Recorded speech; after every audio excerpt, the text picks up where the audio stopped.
창세기 28장. 이삭이 야곱을 불러서 그에게 복을 빌어주고 당부하였다. 너는 가나안 사람의 딸들 가운데서 아내를 맞이하지 말아라. 이제 곧 밧단 아람에 계시는 부두엘 외할아버지 댁으로 가서 거기에서 너의 외삼촌 라반의 딸들 가운데서 내 아내가 될 사람을 찾아서 결혼하여라. 전능하신 하나님이 너에게 복을 주셔서 너로 생육하고 번성하게 하시고 마침내 내가 여러 민족을 낳게 하실 것이다. 하나님이 아브라함에게 허락하신 복을 너와 내 자손에게도 주셔서 내가 지금 나그네 살이를 하고 있는 이 땅, 하나님이 아브라함에게 주신 이 땅을 내가 유산으로 받을 수 있도록 해주시기를 바란다. 이렇게 복을 빌어준 뒤에 이삭은 야곱을 보냈다. 야곱은 밧단 아람으로 가서 라반에게 이르렀다. 라반은 아람 사람 부두엘의 아들이며 야곱과 에서의 어머니인 리브가의 오라버니이다. 에서는 이삭이 야곱에게 복을 빌어주고 그를 밧단 아람으로 보내어 거기에서 아내감을 찾게 하였다는 것을 알았다. 에서는 이삭이 야곱에게 복을 빌어주면서 가나안 사람의 딸들 가운데서 아내감을 찾아서는 안 된다고 당부했다는 것과 야곱이 아버지와 어머니의 말에 순종하여 밧단 아람으로 떠났다는 것을 알았다. 에서는 자기 아버지 이삭이 가나안 사람의 딸들을 싫어한다는 것을 알고 이미 결혼하여 아내들이 있는데도 이스마엘에게 가서 그의 딸 마을랏을 또다시 아내로 맞이하였다. 마을랏은 느바요의 누이이며 아브라함의 손녀이다. 야곱이 브엘세바를 떠나서 하란으로 가다가 어떤 곳에 이르렀을 때에 해가 저물었으므로 거기에서 하룻밤을 지내게 되었다. 그는 돌 하나를 주워서 베개로 삼고 거기에 누워서 자다가 꿈을 꾸었다. 그가 보니 땅에 층계가 있고 그 꼭대기가 하늘에 닿아 있고 하나님의 천사들이 그 층계를 오르락 내리락 하고 있었다. 주님께서 그 층계 위에 서서 말씀하셨다. 나는 주 너의 할아버지 아브라함을 보살펴준 하나님이요 너의 아버지 이삭을 보살펴준 하나님이다. 내가 지금 누워있는 이 땅을 내가 너와 너의 자손에게 주겠다. 너의 자손이 땅의 티끌처럼 많아질 것이며 동서남북 사방으로 퍼질 것이다. 이 땅 위의 모든 백성이 너와 너의 자손 덕에 복을 받게 될 것이다. 내가 너와 함께 있어서 내가 어디로 가든지 너를 지켜주며 내가 너를 다시 이 땅으로 데려오겠다. 내가 너에게 약속한 것을 다 이루기까지 내가 너를 떠나지 않겠다. 야곱은 잠에서 깨어서 혼자 생각하였다. 주님께서 분명히 이곳에 계시는데도 내가 미처 그것을 몰랐구나. 그는 두려워하면서 중얼거렸다. 이 얼마나 두려운 곳인가. 이곳은 다름 아닌 하나님의 집이다. 여기가 바로 하늘로 들어가는 문이다. 야곱은 다음날 아침 일찍이 일어나서 베개 삼아 벤 그 돌을 가져다가 기둥으로 세우고 그 위에 기름을 붓고 그곳 이름을 베델이라고 하였다. 그 성의 본래 이름은 루스였다. 야곱은 이렇게 서원하였다. 하나님께서 저와 함께 계시고 제가 가는 이 길에서 저를 지켜주시고 먹을 것과 입을 것을 주시고 제가 안전하게 저의 아버지 집으로 돌아가게 해주시면 주님이 저의 하나님이 되실 것이며 제가 기둥으로 세운 이 돌이 하나님의 집이 될 것이며 하나님께서 저에게 주신 모든 것에서 열의 하나를 하나님께 드리겠습니다. 마태복음 27장. 새벽이 되어서 대제사장들과 백성의 장로들이 모두 예수를 죽이기로 결의하였다. 그들은 예수를 결박하여 끌고 가서 총독 빌라도에게 넘겨주었다. 그때 예수를 넘겨준 유다는 그가 유죄 판결을 받으신 것을 보고 뉘우쳐 그 은돈 30립을 대제사장들과 장로들에게 돌려주고 말하였다. 내가 죄 없는 피를 팔아 넘김으로 죄를 지었어. 그러나 그들은 그것이 우리와 무슨 상관이요 그대의 문제요 하고 말하였다. 유다는 그 은돈을 성전에 내던지고 물러가서 스스로 목을 매달아 죽었다. 대제사장들은 그 은돈을 거두고 말하였다. 이것은 핏값이니 성전 금고에 넣으면 안 돼요. 그들은 의논한 끝에 그 돈으로 토기장이의 밭을 사서 나그네들의 묘지로 사용하기로 하였다. 그 밭은 오늘날까지 피밭이라고 한다. 그래서 예언자 예레미야를 시켜서 하신 말씀이 이루어졌다. 그들이 은돈 30립 곧 이스라엘 자손이 값을 매긴 사람의 몸값을 받아서 그것을 주고 토기장이의 밭을 샀으니 주님께서 내게 지시하신 그대로다. 예수께서 총독 앞에 서시니 총독이 예수께 물었다. 당신이 유대인의 왕이요? 그러나 예수께서는 당신이 그렇게 말하고 있어 하고 말씀하셨다. 예수께서는 대제사장들과 장로들이 고발하는 말에는 아무 대답도 하지 않으셨다. 그때 빌라도가 예수께 말하였다. 사람들이 저렇게 여러 가지로 당신에게 불리한 증언을 하는데 들리지 않소? 예수께서 한마디도 단 한 가지 고발에도 대답하지 않으시니 총독은 매우 이상히 여겼다. 명절 때마다 총독이 무리가 원하는 죄수 하나를 놓아주는 관례가 있었다. 그런데 그때에 예수 바라바라고 하는 소문난 죄수가 있었다. 무리가 모였을 때에 빌라도가 그들에게 말하였다. 여러분은 내가 누구를 놓아주기를 바라오? 바라바 예수요, 그리스도라고 하는 예수요. 빌라도는 그들이 시기하여 예수를 넘겨주었음을 알았던 것이다. 빌라도가 재판석에 앉아있을 때에 그의 아내가 사람을 보내어 말을 전하였다. 당신은 그 옳은 사람에게 아무 관여도 하지 마세요. 지난밤 꿈에 내가 그 사람 때문에 몹시 괴로웠어요. 그러나 대제사장들과 장로들은 무리를 구슬러서 바라바를 놓아달라고 하고 예수를 죽이라고 요청하게 하였다. 총독이 그들에게 물었다. 이 두 사람 가운데서 누구를 놓아주기를 바라오? 그들이 말하였다. 바라바요. 그때 빌라도가 그들에게 말하였다. 그러면 그리스도라고 하는 예수는 나더러 어떻게 하라는 거요? 그들이 모두 말하였다. 그를 십자가에 못 박으시오. 빌라도가 말하였다. 정말 이 사람이 무슨 나쁜 일을 하였소? 사람들이 더욱 큰 소리로 외쳤다. 십자가에 못 박으시오. 빌라도는 자기로서는 어찌할 도리가 없다는 것과 또 밀란이 일어나려는 것을 보고 물을 가져다가 무리 앞에서 손을 씻고 말하였다. 나는 이 사람의 피에 대하여 책임이 없으니 여러분이 알아서 하시오. 그러자 온 백성이 대답하였다. 그 사람의 피를 우리와 우리 자손에게 돌리시오. 그래서 빌라도는 그들에게 바라바는 놓아주고 예수는 채찍질한 뒤에 십자가에 처형하라고 넘겨주었다. 총독의 병사들이 예수를 총독 관저로 끌고 들어가서 온 부대를 다 그의 앞에 불러 모았다. 그리고 예수의 옷을 벗기고 주홍색 걸침 옷을 걸치게 한 다음에 가시로 멸관을 엮어 그의 머리에 씌우고 그의 오른손에 갈대를 들게 하였다. 그리고 그분 앞에 무릎을 꿇고 유대인의 왕 만세 하고 말하면서 그를 희롱하였다. 또 그들은 그에게 침을 뱉고 갈대를 빼앗아서 머리를 쳤다. 이렇게 희롱한 다음에 그들은 주홍옷을 벗기고 그의 옷을 도로 입혔다. 그리고 십자가에 못 박으려고 그를 끌고 나갔다. 그들은 나가다가 시몬이라는 구레네 사람을 만나서 강제로 예수의 십자가를 지고 가게 하였다. 그들은 골고다 곧 해골곳이라는 곳에 이르러서 포도주의 쓸개를 타서 예수께 드려서 마시게 하였으나 그는 그 맛을 보시고는 마시려고 하지 않으셨다. 그들은 예수를 십자가에 못 박고 나서 제비를 뽑아서 그의 옷을 나누어 가졌다. 그리고 거기에 앉아서 그를 지키고 있었다. 그리고 그의 머리 위에는 이 사람은 유대인의 왕 예수다 이렇게 쓴 죄패를 붙였다. 그때 강도 두 사람이 예수와 함께 십자가에 못 박혔는데 하나는 그의 오른쪽에 하나는 그의 왼쪽에 달렸다. 지나가는 사람들이 머리를 흔들면서 예수를 모욕하여 말하였다. 성전을 허물고 사흘 만에 짓겠다던 사람아, 내가 하나님의 아들이거든 너나 구원하여라. 십자가에서 내려와 보아라. 그와 같이 대제사장들도 율법학자들과 장로들과 함께 조롱하면서 말하였다. 그가 남은 구원하였으나 자기는 구원하지 못하는가 보다. 그가 이스라엘 왕이시니 지금 십자가에서 내려오시라지. 그러면 우리가 그를 믿을 터인데. 그가 하나님을 의지하였으니 하나님이 원하시면 이제 그를 구원하시라지. 그가 말하기를 나는 하나님의 아들이다 하였으니 말이다. 함께 십자가에 달린 강도들도 마찬가지로 예수를 욕하였다. 낮 12시부터 어둠이 온 땅을 덮어서 오후 3시까지 계속되었다. 3시쯤에 예수께서 큰 소리로 부르짖어 말씀하셨다. 엘리 엘리 라마 사박다니.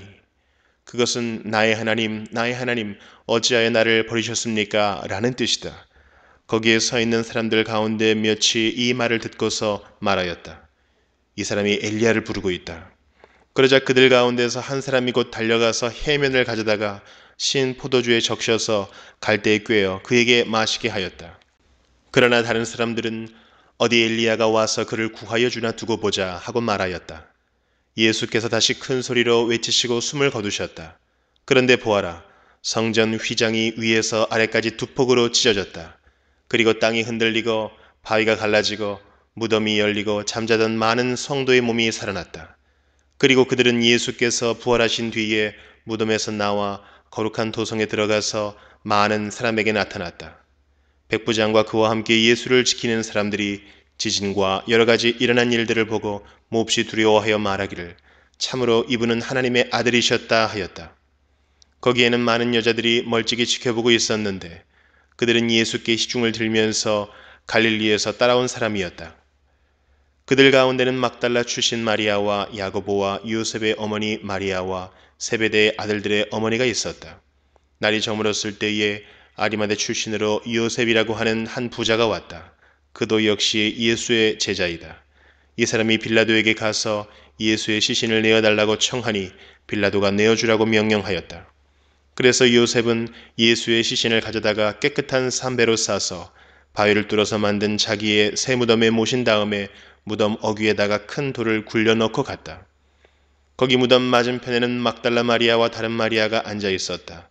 이튿날 곧 예비일 다음 날에 대제사장들과 바리새파 사람들이 빌라도에게 몰려가서 말하였다. 카카, 세상을 미혹하던 그 사람이 살아있을 때에 사흘 뒤에 자기가 살아날 것이라고 말한 것을 우리가 기억하고 있습니다. 그러니 사흘째 되는 날까지는 무덤을 단단히 지키라고 명령해 주십시오. 혹시 그의 제자들이 와서 시체를 훔쳐가고서는 백성에게는 그가 죽은 사람들 가운데서 살아났다 하고 말할지도 모릅니다. 그렇게 되면 이번 속임수는 처음 것보다 더 나쁜 영향을 미칠 것입니다. 빌라도가 그들에게 말하였다. 경비병을 내줄 터이니 물러가서 제주껏 지키시오. 그들은 물러가서 그 돌을 봉인하고 경비병을 두어서 무덤을 단단히 지켰다. 에스더 4장. 모르드게는 이 모든 일을 알고서 옷을 찢고 굵은 베옷을 걸치고 죄를 뒤집어 쓴 채로 성 안으로 들어가서 대성통곡을 하였다. 그런데 굵은 베옷을 입고서는 어느 누구도 대궐문 안으로 들어갈 수 없었으므로 그는 대궐문 밖에 주저앉았다. 왕이 내린 명령과 조서가 전달된 지방마다 유다 사람들은 온통 탄식하고 금식하며 슬프게 울부짖었다. 모두들 굵은 베옷을 걸치고서 제 위에 누웠다. 에스더의 시녀들과 내시들이 에스더에게 가서 모르드게가 당한 일을 말하니 왕후는 크게 충격을 받았다. 에스더가 모르드게에게 옷을 보내며 굵은 베옷을 벗고 평상복으로 갈아입기를 권하였지만 모르드게는 듣지 않았다. 에스더는 왕이 자기를 보살피라고 보내준 궁전 내시 가운데에서 하닥을 불러서 무엇 때문에 모르드게가 괴로워하는지 왜 그러는지 알아보라고 하였다. 하닥은 대궐문 앞 도성 광장에 있는 모르드게에게로 갔다. 모르드게는 자기에게 일어난 일을 처음부터 끝까지 하닥에게 모두 이야기하였다.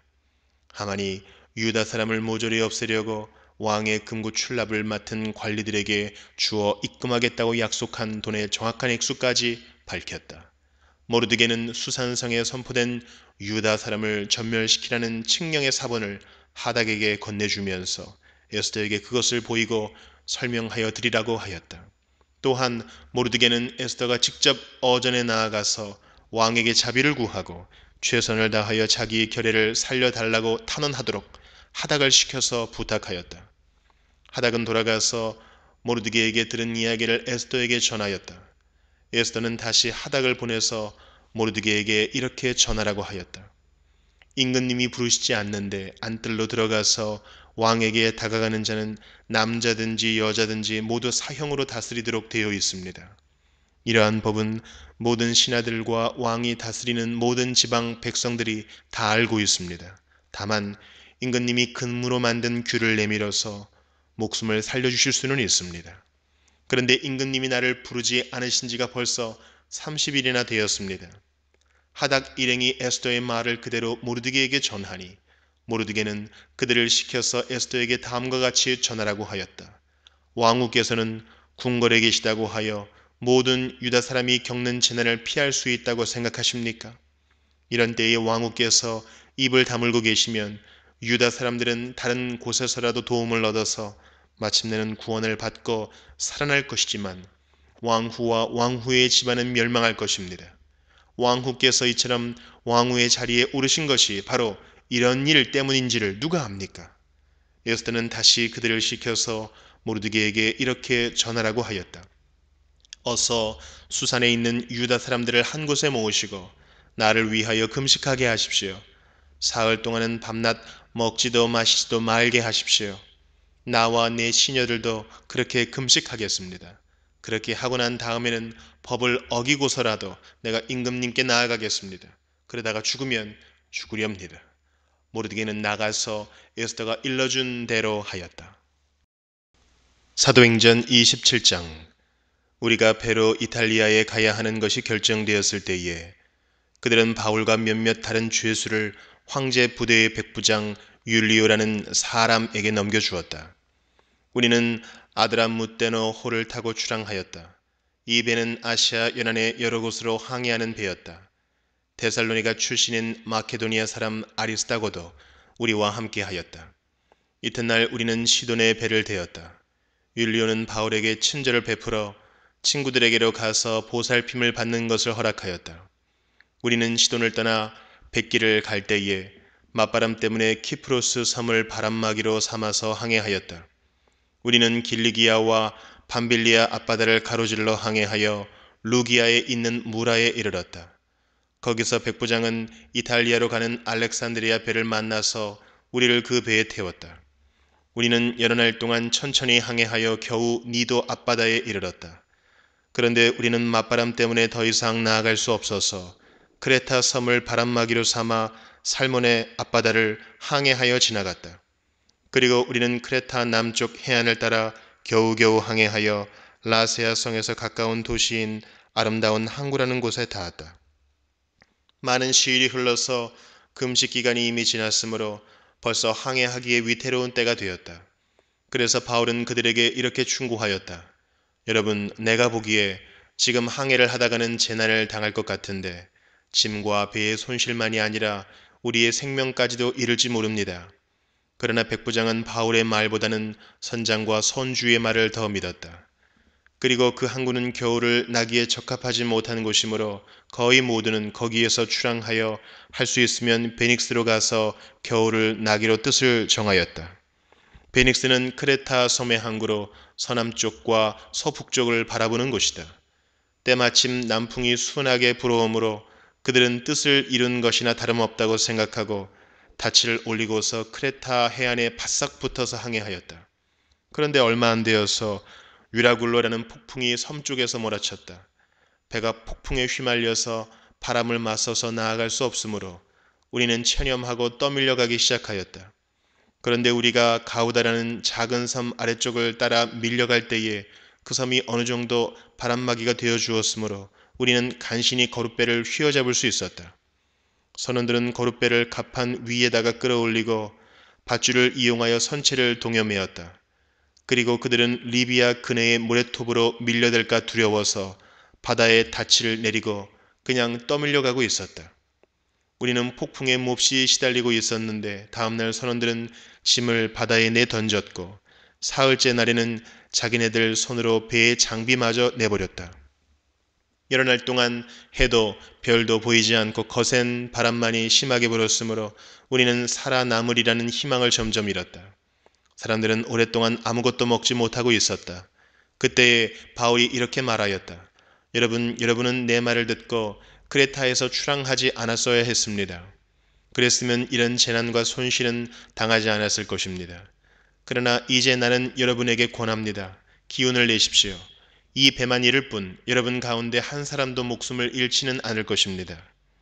바로 지난밤에 나의 주님이시여 내가 섬기는 분이신 하나님의 천사가 내 곁에 서서 바울아 두려워하지 말아라. 너는 반드시 황제 앞에 서야 한다. 보아라. 하나님께서는 너와 함께 타고 가는 모든 사람의 안전을 너에게 맡겨주셨다 하고 말씀하셨습니다. 그러므로 여러분 힘을 내십시오.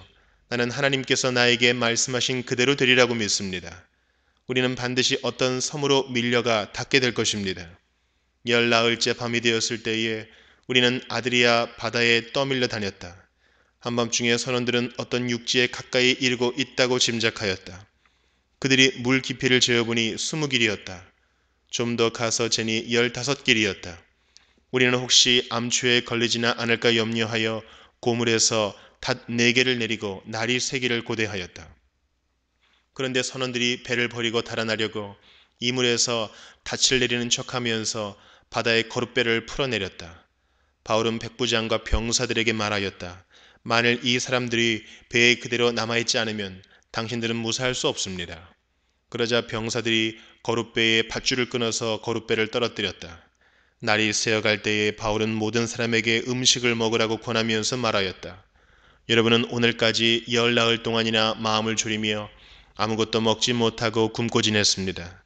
그래서 나는 여러분들에게 음식을 먹으라고 권합니다. 그래야 여러분은 목숨을 유지할 힘을 얻을 것입니다. 여러분 가운데서 아무도 머리카락 하나라도 잃지 않을 것입니다. 바울은 이렇게 말하고 나서 빵을 들어 모든 사람 앞에서 하나님께 감사를 드리고 떼어서 먹기 시작하였다. 그러자 사람들은 모두 용기를 얻어서 음식을 먹었다. 배에 탄 우리의 수는 모두 276명이었다. 사람들이 음식을 배부르게 먹은 뒤에 남은 식량을 바다에 버려서 배를 가볍게 하였다. 날이 새니 어느 땅인지는 알 수 없지만 모래밭이 있는 항만이 보였다.